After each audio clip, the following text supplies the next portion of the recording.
Welcome back. So that Cayenne kid, where'd he come from? He's a ball player, huh? Cayenne and Donnie leading the way? We're back. We're so back, dude. Oh, we're so back. We're fun. Orange basketball is fun again, man. And all it took was was Melo dropping his son back on campus for us, you know? TK said it, and I agree with him. He said it on Twitter. If Cayenne keeps playing this way, I'm about to get really responsible with some takes I'm about to put up there. 10,000 times over, dude. I'm ready to get a number 7 tattoo somewhere here pretty soon. You're watching Domed in Cuse, the quick hit podcast for real Orange fans. If you love Cuse sports, hit like and subscribe. I tweeted that months ago, so that's fine. I don't care. I know. Yeah, we had the graphic Yeah, made yeah, months ago. yeah. It's posted on Instagram, everything. That's fine. We can all call him the prince that was promised. Hey everybody, welcome back in. Syracuse basketball episode 2. This is going to be a little player eras preview for you. We'll talk a little bit about the game we saw yesterday versus Delaware State. And then we'll kind of give you a little bit of view on the road ahead. I think Drexel played yesterday, so we'll look at Drexel maybe a little bit, and then we'll talk about the Players Era and kind of some of the teams that we're going to see. I know we were both watching that UNC Kansas game, so we'll have some takes ready to go. But stick around, like and subscribe. We're just getting started here for basketball, and oh boy, the optimism is high. All right, so here we are. We're back. An epic win over Delaware State. I'm gonna be running the 30 seconds again. We're gonna start mixing that up, but I'm gonna get it again here. All right, folks, ready? One, two, three. So Syracuse played Delaware State this week. We killed them. We beat them by 40 points, 83 to 43. Notable, Cayenne Anthony did get the start because JJ was still out, and Cayenne was absolutely excellent. Cayenne and Donnie led the way with 19 for Cayenne and 20 for Donnie. That was an absolute beatdown that we saw. William Kyle continues to impress in every facet of the game. We'd like to see more from the point guard position than we saw in this game, but that's okay. The backups came in and played well. One thing to note, the game started with a 99% chance for Syracuse to win, and it ended with pretty much a 100% chance. Yeah, that's a turnover on me. Turnover on me. I was close. I didn't even really get to say what I wanted to say. I kind of messed up what I wanted to say, which was that the game started at like a 96% chance to win for Syracuse.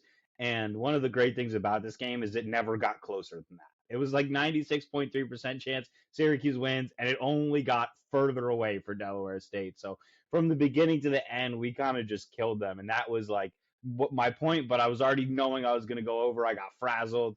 I held the ball too long, turnover. Which kind of leads me to the one thing I did want to start with about that game is the big difference between the Delaware State game and the Binghamton game that we saw is we actually had a ton of turnovers on offense, which is somewhat concerning. And it was good. It was good. Red, it was good versus Binghamton. Red touched on it at the halftime interview where Red was saying like, "Hey, the offense isn't good enough right now, but at least our defense is really, really strong, and that's leading us to get kind of easy offensive opportunities like you were talking about, which is going to be critical for this team, right? This team's athletic. This team has a ton of ball handlers, especially the lineups that we were seeing today. Like guys can all dribble, guys can run, guys are looking to headman the ball. I think if we just start with kind of like Nate George, because I do think he's a kind of a lightning rod topic. Um, Nate, obviously, I thought he played really, really well against Binghamton. And then here was an example of where his stats weren't great and maybe he didn't play his best overall game. But there is something about him when he's at that point guard position where he is just like controlling the pace of the game and he is moving the ball up the court all the time. He gets the ball. His first thing that he does is he's looking to headman that ball all the way to the front court, try to see if we can get an easy basket. And that is kind of like the ethos that this team has taken on. And when you've got so many ball handlers, including like Donnie, who can handle the ball in the break as a big, like that gets really, really dangerous when you start running at teams like that. So I think that that's definitely like a style improvement that like we were talking about this before. It kind of goes back to like Syracuse back in the day when we were in college and earlier. that we haven't seen in a while at Syracuse. Defense leading to quick transition offense. Love the way George's head is on the break. He gets the ball. He's hunting for a look ahead pass to somebody 3/4 of the way up the court, right? And then as well, like to your point, we've got a full team of guys that can run, right? I mean, last year we had some plotting bigs, we had some guys that just could not move, right? And like this is a totally different roster. I mean, even a guy like you're talking about Donnie who can move. William Kyle runs the floor extraordinarily well, right? Like I mean, he's catching alley-oops and transition opportunities. Like that happens when a big guy is busting his ass and getting down the floor, right? So, yeah, he runs hard. And you know what makes a big guy run hard? When you have a point guard that's looking to get the ball up and in the rim as soon as he touches the ball when we change possession. So like to your point, you can see his mentality to get the ball up the floor is permeating across the roster. Like everybody else is running with him. It's clearly how we want to play. And I respect Red for that, right? Like you noted on. This is how Cuse used to play. Like we used to play that 2-3 zone, and we were a terror in transition. Like Boeheim used to teach his transition just game plan, right? And like we've lost that way the last 10 years or so. This would just be a huge play style improvement for us if this is what we can stick to this season and beyond at Cuse. I think that's really well said, right? And I think that one of the major things that we want to do on this podcast is we want to be fair, right? And Yeah. we're fans first, right? But just like with Fran, we want to be positive. We want Fran to succeed. We want Red to succeed, right? Like we are here rooting for Red. And we'll be the first guys to criticize him, as we already have when we think that things need to improve. But when he's doing a good job, we're going to also give him kudos for doing a good job. And this is one of those moments where it's early in the season. We haven't really played anybody yet. I get all that. But in terms of what this looks like, it looks different. And this team has an identity, which is something we didn't have last year or the year before. And now that we have an identity and we can kind of see how Red wants us to play, the positives are there. The positives is Red wants us to be a strong defensive team that uses our defense to create offense. And that's awesome. So credit to Red, credit to the entire coaching staff for, coming out and kind of changing the ethos of a team year over year, which you're able to do in college basketball now because of the NIL. You're able to do that. And to be able to change this team this quickly, the pickup of William Kyle, whoever in the Syracuse basketball, I don't know if it was Alex Klein or Red or whoever identified William Kyle as the guy we need to pick up, that's an unbelievable job at picking up that guy. Because like what you're talking about, not only is this guy got the athleticism to do it, but he clearly has the attitude to do it. He's running the floor hard. He's looking for the lobs. And then you've got Nate George, who's throwing up lobs. He's leading the break, and his attitude is permeated. So now Nate Kings is doing it, and you've got Cayenne doing it. And when JJ comes back, I'm sure he's going to be doing it as well. And now you've kind of got this team that's like running the floor. And then you get your backups in the game, and it's like, here comes this unbelievably athletic, crazy freshman who could do everything, defensively, offensively, he could do it all, Sadiq. And now he's running the rim hard, right? Because it's what we talked about last year with Donnie, right? Why isn't he playing defense hard? Well, who else was playing defense hard? If nobody else is playing defense hard, why does your freshman have to lead the way? Right? And so now you've got Nate George. Nate George is running the break. He's looking for the headman pass. He's trying to be unselfish. So now Cayenne's doing the same thing because Cayenne's a freshman. He's coming in. He's seen his upperclassmen are doing it. Same thing with Sadiq. Sadiq's coming in. He's seen Donnie running the break hard. He's seeing, William Kyle running the break hard. So what's Sadiq going to do? He's going to run the break hard. So it's a real credit to the coaching staff and the people behind the scenes that are bringing guys in, that this year they found the right group of guys to transfer in, because I feel like Nate George, first of all, has made a big improvement. And then, as you were saying, William Kyle has also just been a huge improvement for this team. 100%. And I think Alex Klein is the big difference, right? You get him for a full offseason and the roster just starts to look a lot more cohesive, right? And we've got guys that fit what we're trying to do, guys that produce to the ACC level. And yes, some of this probably has to do with us getting the right monetary structure in place, right? I think honestly, we didn't have that in place, and whoever's fault that was, we can debate that till we're blue. But clearly, Klein filling this role, us basically saying we need to commit to having a general manager of this program right now, is help alleviating just a lot of some of the issues we had the last couple of years, right? And so, to your point, the identifying guys, George, Kyle specifically, I mean, I know we were texting throughout that game yesterday. It's like, God, it is nice to have a 5-man like this. A guy who just plays his ass off, knows his role. I mean, I couldn't be more team no layups with this guy. Like, he wants to put his head through the rim every time he touches the ball. Like, it's exactly what you want out of a rim running 5-man, right? And it's just like, it's a testament to the roster construction this year. We had a plan this offseason. We did. And like, yes, it's still early, but you can already see that there was a structure and a plan in place for how we wanted to play and how we wanted this team to look this year. And it's coming to fruition. And I think like you said, let's be happy about this. This is major progress from where we were at this point last year. Yes, there's still a lot to prove, but the program is going in the right direction right now. I don't think you can you can't watch these first two games and take anything else away other than that. And yeah, there's going to be some big tests up ahead that I know we're about to talk about, but I'm really encouraged with these first two games, and there's still plenty of room for improvement on a couple 40-point victories, right? That's a nice way to be able to improve. I think that's one thing that we also talked about, Tab, coming into this season is we wanted to have these 40-point games, knowing it's not going to be perfect, knowing we have a very young team, but we wanted to get these guys a lot of chances to play because we're going to need a lot of these guys come the season, right? And so we were hoping we would get Kiyan some big minutes in these games. Turns out he's starting because JJ's out. And turns out Cayенne's actually pretty good. And we actually probably didn't need to get him minutes because he was going to just take them for himself.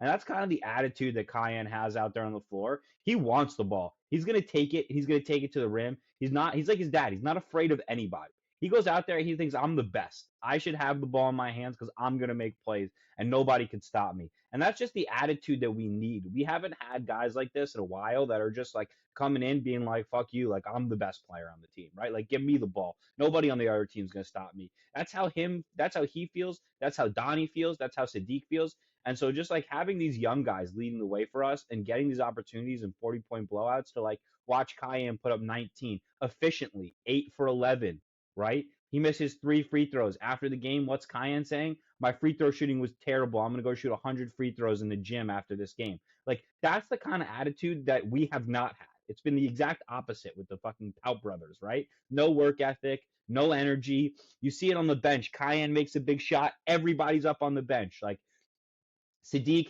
had the alley-oop from Donnie. Towels on the bench are waving, and William Kyle's the first guy raising a towel when those two do an alley-oop. And it's like, there's your big man, cheering on your other big man. You can just see there's like a cohesive team. And I think that the success of some of these younger guys, Cayenne, Sadiq, Donnie, mixed with what we were just talking about, these NIL guys that we brought in, is really bringing like a pretty awesome chemistry to this team.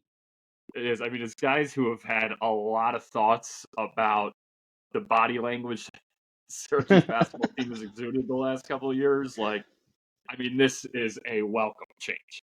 Like you said, it looks like this team is having fun, right? Like, and I know we've talked about some of like what seem like trivial things that Red is clearly trying to do with this team. It's like just getting the 3 stops in the dome and trying to get the crowd to get electric on that. It's the fighter of the game after the game. Like, I know it seems silly. We had none of this in the program the last couple of years. There was no joy. There was no camaraderie. Like, and it seems goofy, but it's a team sport, guys. Like, these are guys who are spending an entire 8 months together every day for 8 months. Like, they need to like each other. They need But to. if they're not having fun, we're not having fun. Exactly. And like, it's just like, it is really refreshing to see a team that's enjoying playing basketball out there. Like, this is a group of guys that are having fun, right? Like, full stop. They are having fun on the court, and it's clearly it's resulting in better play. We're getting to see really contributions from everybody up and down the roster. It's really fun right now to watch these games, and like, where we were at last year too, where you're watching. You could tell early in the season, first couple of games, you're looking at this roster, you're like, I don't know if we have 5 players on this team. Well, I mean, we beat Colgate and whoever else we played by 6 points last year. Yeah, I mean, Colgate was beating us like a drum last year. It took a Chris Bell just get hot game for us to win that. Like, and now we're just beating teams by 40. Like I said, Cayenne easy 19. It 8 for 11. He didn't even press. It wasn't like Cayenne was going out there shooting 20 shots to get 19 points. It was 11 shots. It was 8 of 11. And we're talking about this joy. I really have to think the energy that Cayenne is bringing, that having Melo back around the program this tightly is bringing. I have to think that is permeating through. The other thing is you're going from Donnie last year, who had about as bad a year I think as he could have had in terms of him being healthy, in terms of him having anybody around him who was able to show him the way and lead the way. To now Donnie said, forget all that. I'm healthy. I'm the leader now. Everybody get in line behind me. I'm going to go out there and I'm going to put up 20 points per game.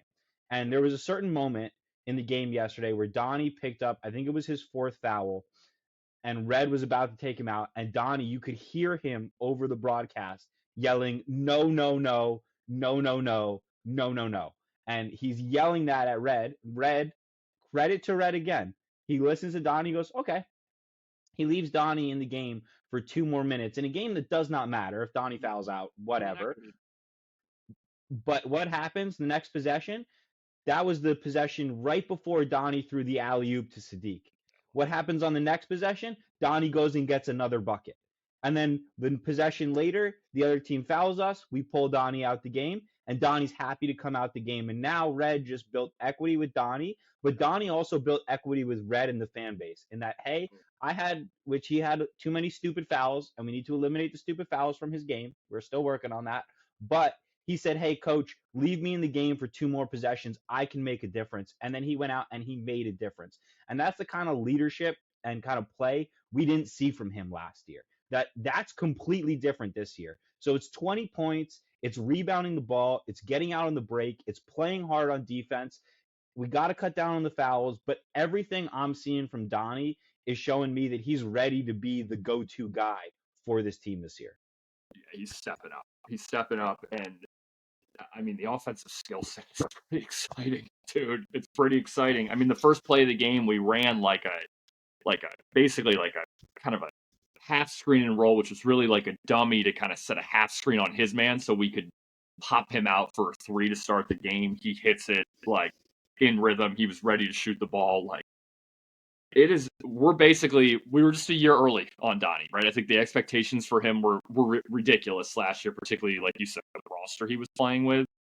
We're seeing the talent level this year, right? Like, this looks like a kid who was a top 20 recruit, looks like a future NBA player, right? Like, this is just a skill set that is really, really tough to match up with in the college game. And like, as we start to see it, we're playing around with lineups. He goes to 5-man, like, he is going to be a load for anybody to match up with, particularly when we can mismatch in the backcourt with like a handful of different playmakers. A guy like Sadiq, who is just a kind of utility man across the board.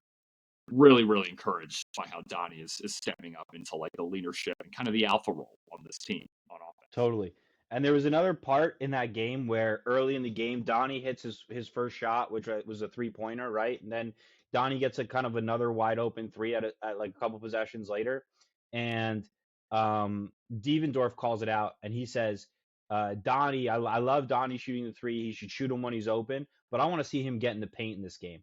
And it was almost like Donnie maybe heard him because Devendorf, first of all, credit to Sean and Devendorf on the mic. They are fucking awesome. I wish I could watch every game with those two on the mic. But it's almost like Donnie heard him. And Donnie went and immediately after that was like getting his ass right in the paint. I don't know if maybe Red said something to him or maybe Donnie is just like at this point where he's like super self-aware about what's going on with his own game. He got his ass down in the paint and just started dominating. And anytime he got the ball and he wanted to go to the hoop, he was getting fouled. Even if they didn't call it, like he was getting fouled. He was going to the hoop. He was making buckets. And it just looks so easy for him. And I know a lot of these, lower level teams, they just don't have a physical matchup for him. But there's very few teams in the country that are going to have a physical matchup for him. And the ones that do have the physical matchup for him, those guys are the other team's best player. I'm thinking about watching UNC and watching what's his name, the freshman there. Yeah, exactly. And if we're going to beat a team like that, What we need Donnie putting pressure on him on the defensive end, getting him to pick up fouls, making that kid work, having the guard at the perimeter, guard him in the paint. And Donnie has the ability to go up against anybody. I'm also thinking the Boozer kids, right? Like the Boozer kids, they're gonna have to come out and they're probably gonna have to guard Donnie, right? And if they have to guard Donnie, like we want them to have to work to guard him, right? We want them to be in foul trouble trying to guard Donnie. And I, at this point in the season, feel like I'm very happy to have Donnie go one-on-one with anybody in the country.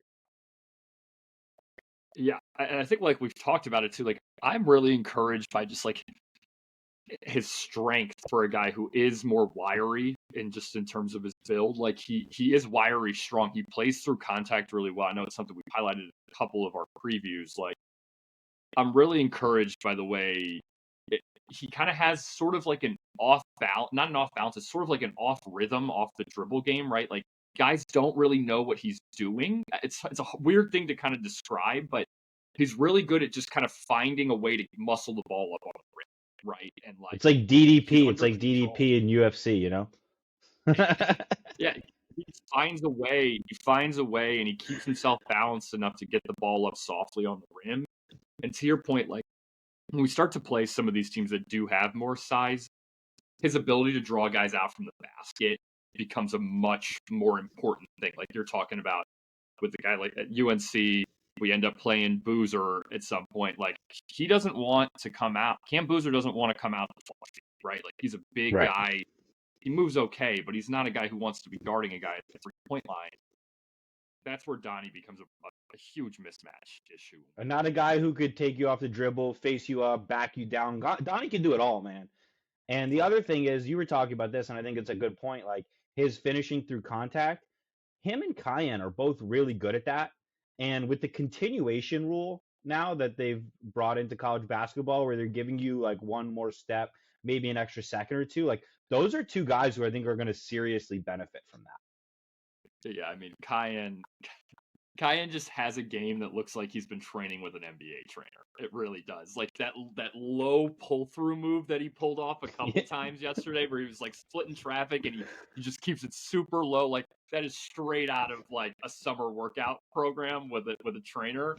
But it's real though, dude. He's good at these angles. He's a guy who's clearly grown up working on these things with his pops. Like he just has the shiftiness. He has kind of that. He just has that swagger to him. He knows how to get the ball. He knows how to get the ball on the rim. He knows how to get by guys. He's got a craftiness to him for getting in the lane.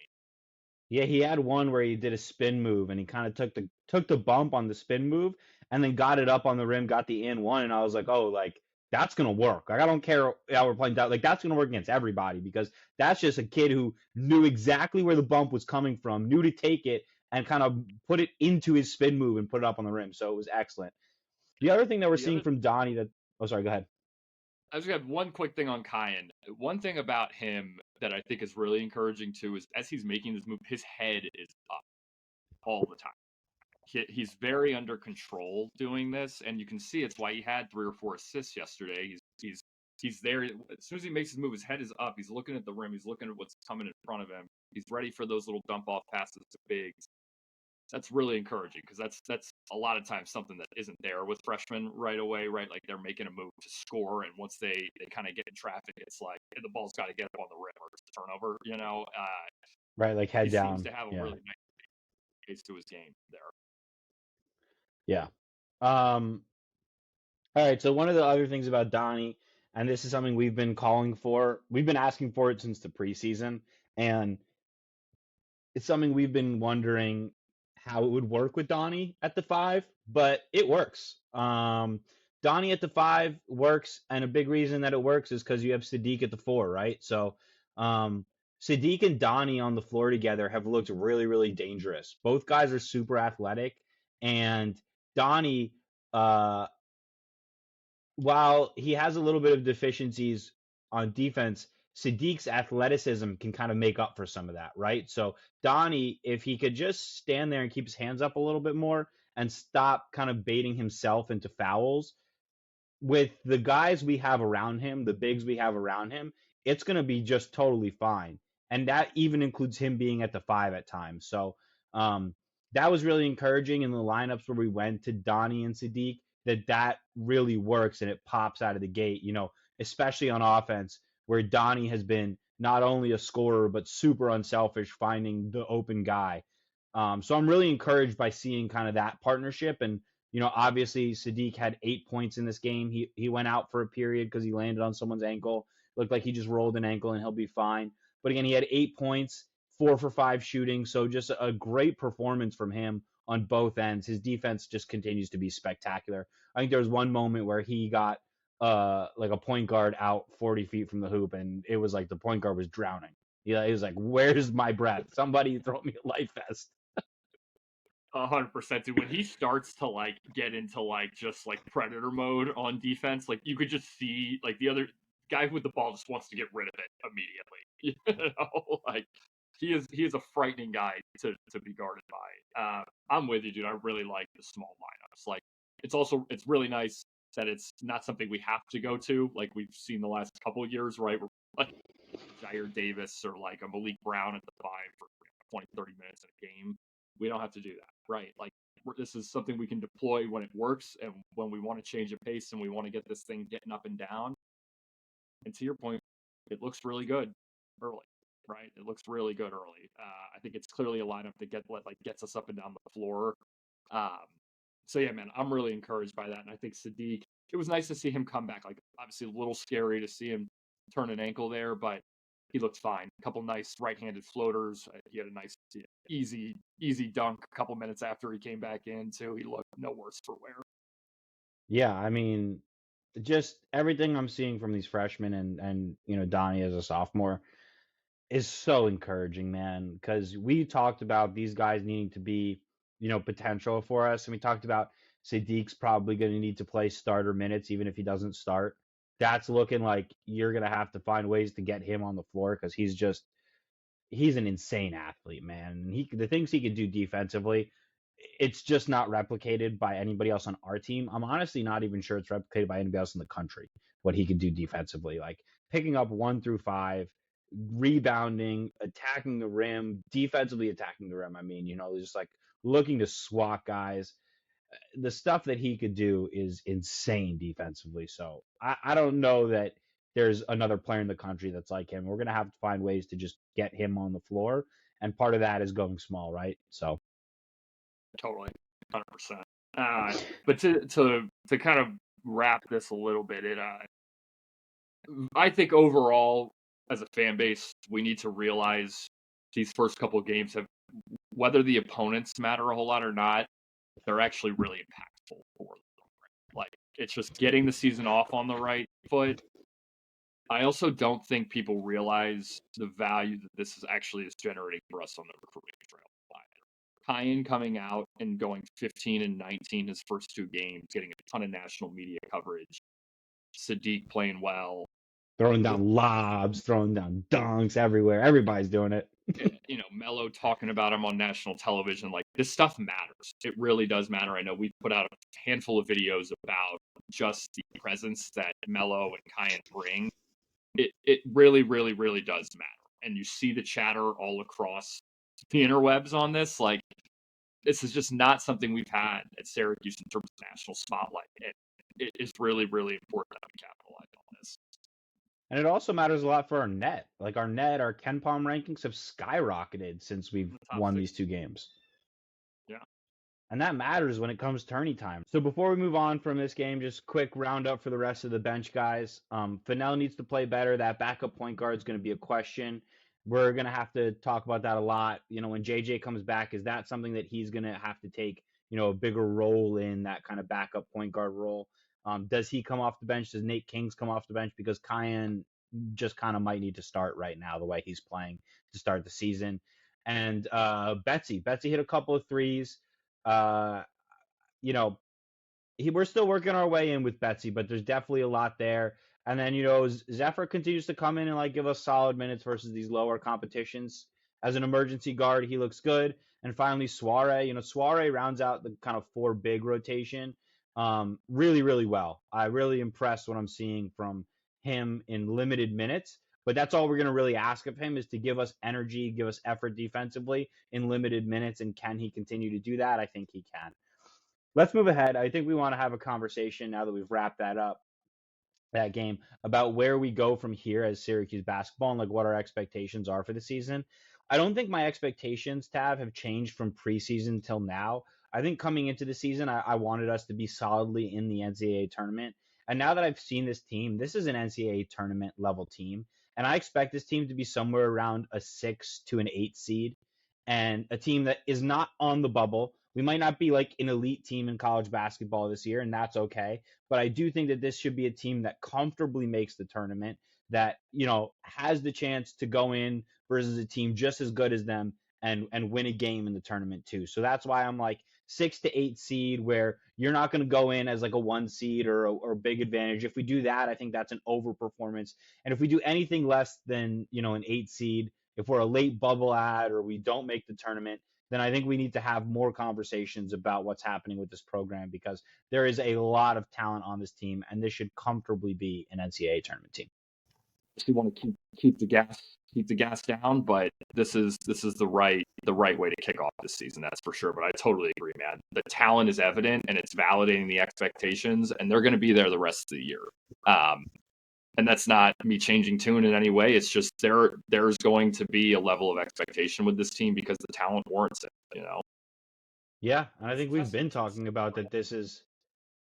I think we've been talking about that this is the expectation, right? Like, I don't think that this is a change for either of us in terms of what we think this team can do. So, something we want to continue to see as we look forward. Let's kind of look out at what we're looking at. 11:15, we're going to go ahead and we're going to play Drexel. That's that weird game that we talked about in our last episode. That's like weirdly in Philly, and it shouldn't need to be in Philly. We should be probably playing Drexel in the Dome, but again, like, that's a team we should beat. We should beat Drexel. And then we play Monmouth on 11/18, another team we should probably beat. And that kind of kicks us off into the Players Era tournament, where we go to Feast Week.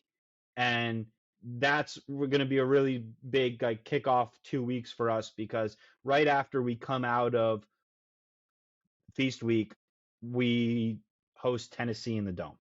Yeah. And even to take a half step back, there's honestly, I've watched a few minutes of the highlights, but Drexel played St. Joe's yesterday, which is another opponent of Syracuse after Players Era and after we get through Tennessee. We were originally supposed to play St. Joe's out there, but then their coach left for the NBA in like September, so they're a little bit in flux right now. But to be honest, quick review: Drexel and St. Joe's both not very good this year. St. Joe's won that game ended up winning by 10 points, but neither team is great. But yeah, to your point, the season starts to pick up quickly here. We've got a couple more tune-up games. Drexel, Monmouth should take care of business in those, but they are slightly better, right? Like, these aren't teams that are 300 plus in KenPom. They're 200 plus, right? Like, it's a reasonable step up in competition, right, as we prepare to get to Players Era.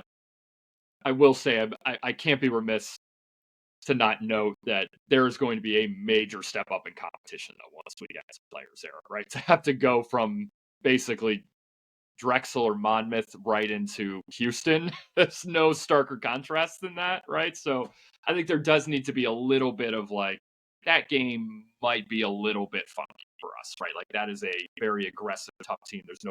We all know how to do splits, right? That is right. I'll just jump in there. Like, when we get to that game, you're saying the expectations need to be like where it could be a funky game for us. I think the expectations are Houston kills us, right? Like, that's going to be the type of team that, as a young team, you're always going to struggle against. I don't care if you're Syracuse or if you're anybody else. When you're a young team and you have to play Houston early in the season, they're going to be ready to go. They're bigger than you. They're more seasoned. They're more experienced, and that's just how they play there. And it's a really, really good basketball program. And year over year now, they're constantly competing. I have no problem if we get killed in that game, but I do think the advantage is you are stepping up in your competition and you're playing a really, really tough team in Houston. And then you're kind of going back to a team that you could maybe more reasonably compete with against Kansas, right? 100%. That's exactly how I see it. And honestly, Houston, they've been a little bit. They haven't been as sharp their first couple games, honestly. Like, they've played a couple teams. They've won by like less than 20 points. Yeah, they've played slightly better teams than Cuse, like Lehigh and Towson, but these aren't world beater teams, and they're winning by less. I don't know that Houston is quite as good as maybe people think they are this year. Like, I think they're good. They brought back a lot. Sharp, Uzan, Ugler. Like, look, that is not going to be a fun group to play against. But to your point, that'll be a nice find out game for us, right? Like, we're gonna see what we're made of in that game, and honestly, it's gonna give us a lot to work on, I think. And I think the real point you made there, that's the big one, is Kansas is a very winnable game. That is a very, very, very winnable game. I think a lot of folks watch them against UNC Friday night. Peterson's awesome, right? They pretty much just wait around for him to do everything on that team right now. Like, there is not a lot outside of him, and it's clear whenever he comes out of the game, he got a little bit of foul trouble, or he stopped scoring. Their offense grinded to a halt in that game, and UNC just kind of took it over and then ran them out the door. So to me, that's the real game. I honestly think we should win that game. I think we might be the better team on paper in that game right now. So to me, that's really the game out there in Vegas. Like, we should really show out well in that game, and I think that's a very feasible victory for the English.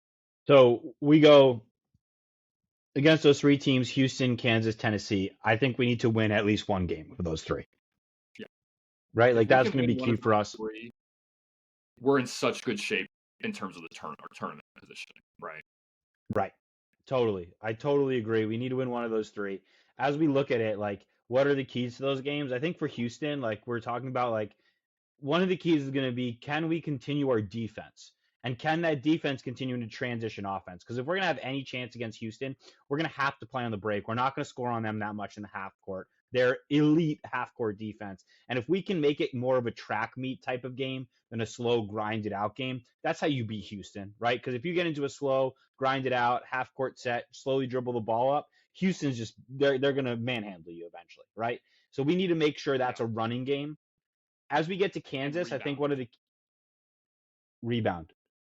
You got to rebound against that team, because if they start getting on the offensive boards, Houston rebounds in their sleep, like, and that'll be a huge change for us. Is like, there's gonna be 5 guys who hit the glass, like, that's where their next meal comes from, right? And right. That's gonna be a big adjustment from us from some of the teams we played. So yeah, sorry to interrupt there, but that is the one. No, that's a great point. Houston team, you've got to be ready to physically rebound, because they are going to bully you on the glass. And you know what? We've seen that to start the year, so hopefully we continue to see that like the gang rebounding effort, right? Like, everybody's trying to grab rebounds right now, and that's been really good to see to start the year. But that's something we continue to want to see from this team. As we get to Kansas, I think one of the keys here you talked about is, like, Peterson's their guy. And I think Red's going to have to be really smart of just throwing bodies at that kid. You're going to have Nate George guard him, then Kings guard him, then Anthony guard him. Maybe even throw Sadiq on him at certain points, and just, like, throw a ton of bodies at this kid and make him work for his points, because he's electric. He's going to get them. But the more you can grind him out and make him have to work for it, the better you're going to have. And then again, offensively, same thing. You're going to have to attack him. So if he's guarding Cayenne, just throw him in pick and rolls with Cayenne and Donnie, or Nate and Donnie. Or if he's guarding Kings has to be running all around the floor, all through screens, all kinds of stuff. Totally. I mean, you could see it in the UNC game too. He wore down on defense. Like, he was losing his guy, like, as it got, like, kind of early into the second half there, because he just was wearing down from the load that he had on offense, right? Like, it really is, like, I totally agree with you. We got to throw guys at him. I think George, I'd like to see Sadiq get in there and just kind of maul him for a little while, right? Like, let's make it physical. I think with him, you've really got to try and get him off the 3-point line, right? Like, he is an electric 3-point shooter, particularly off the dribble. Like, he's got a lightning quick release. You've got to really try and they're going to run a lot of high pick and roll for him.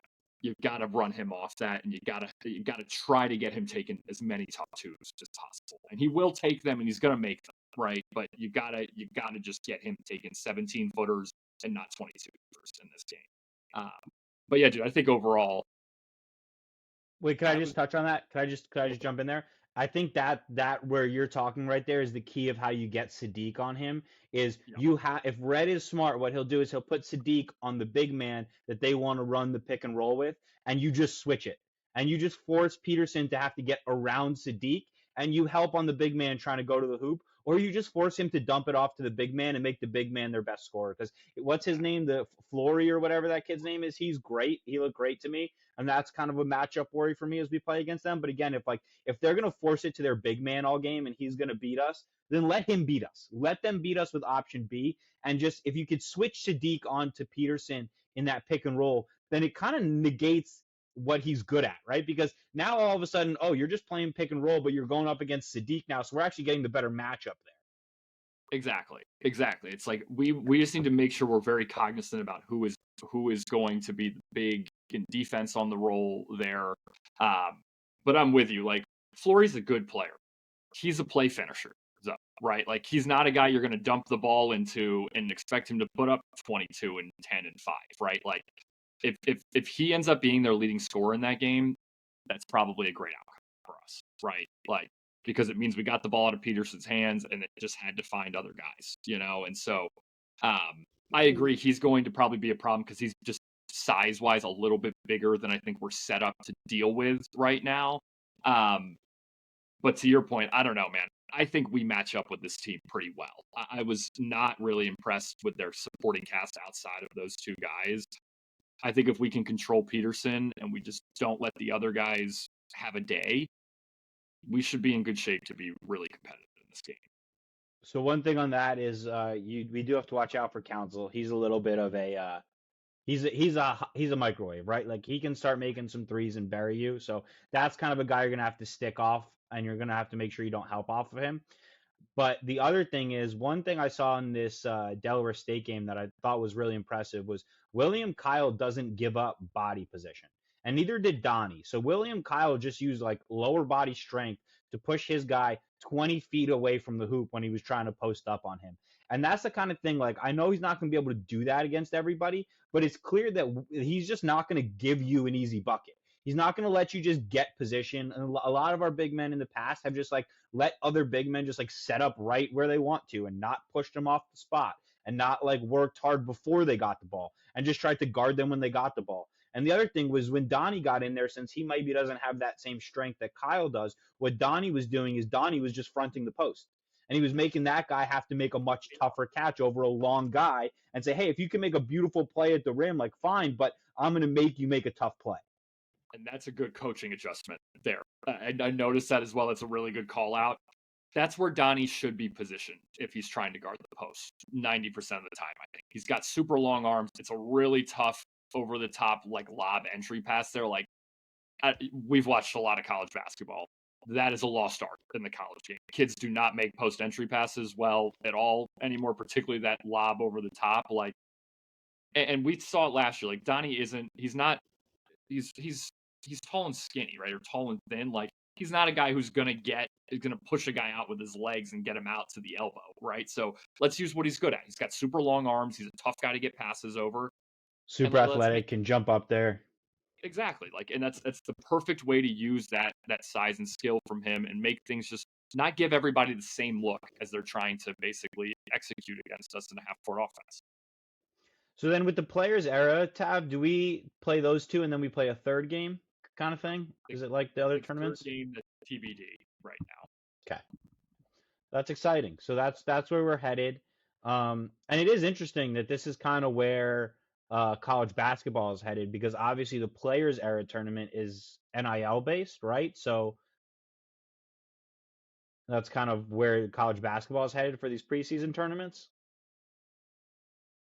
Totally. I think like these MTE events that we have gotten way too accustomed to for those multiple team events early in the season that are a lot of times at neutral sites, which candidly I hate, and I think the rest of college basketball hates the proliferation of these things. Like, let's play games on campus, please. Like, that's the beauty of the sport. Let's play games on campus, please.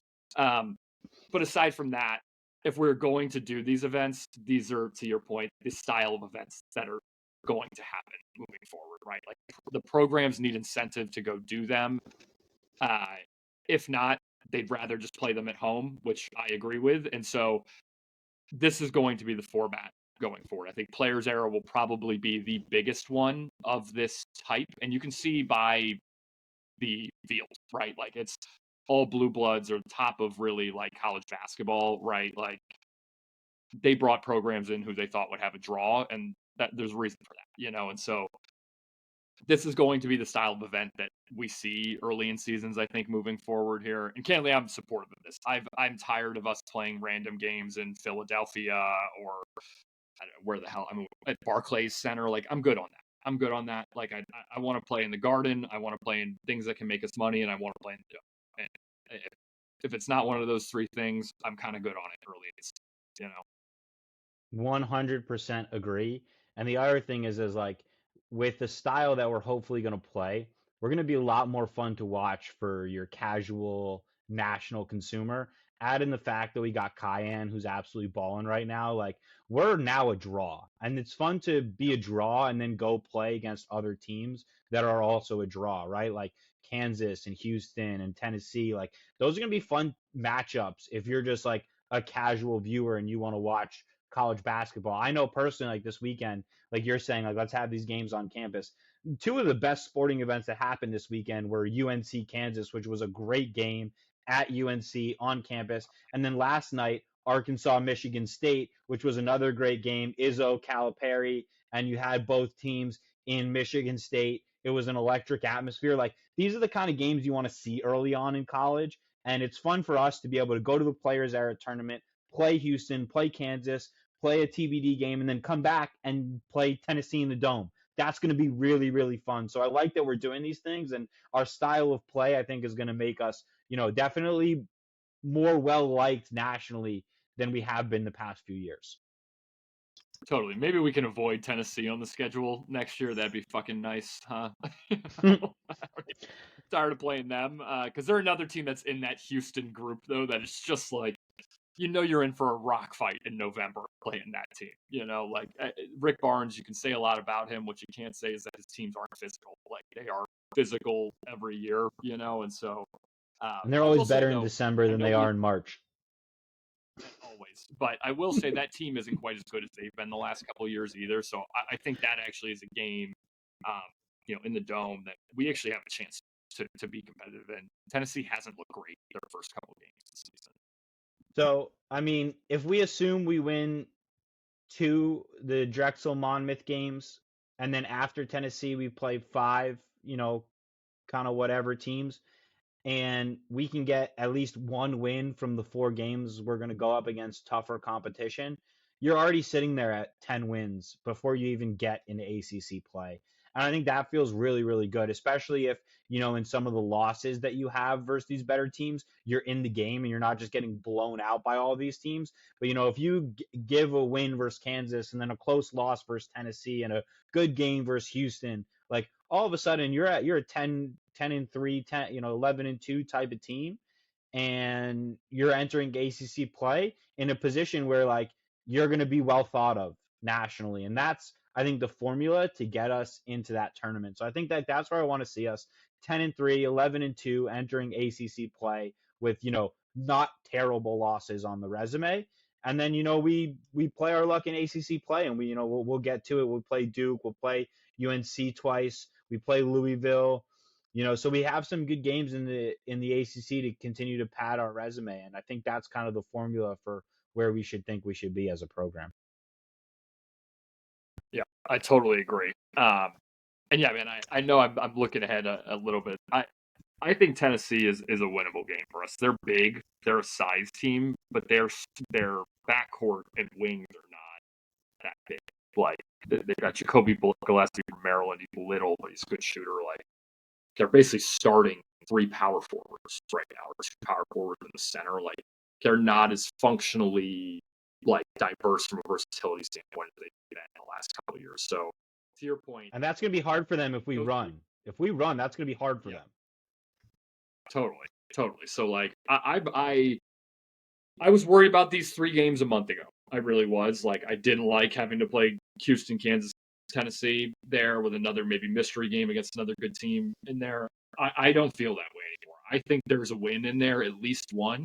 And I'm not going to say I'm going to be disappointed if we don't get one, but I kind of expect us to win one of those 3. I'm going to be disappointed if we don't get one, and I am worried still about Houston. I can't change on that. Kelvin Sampson gives me nightmares.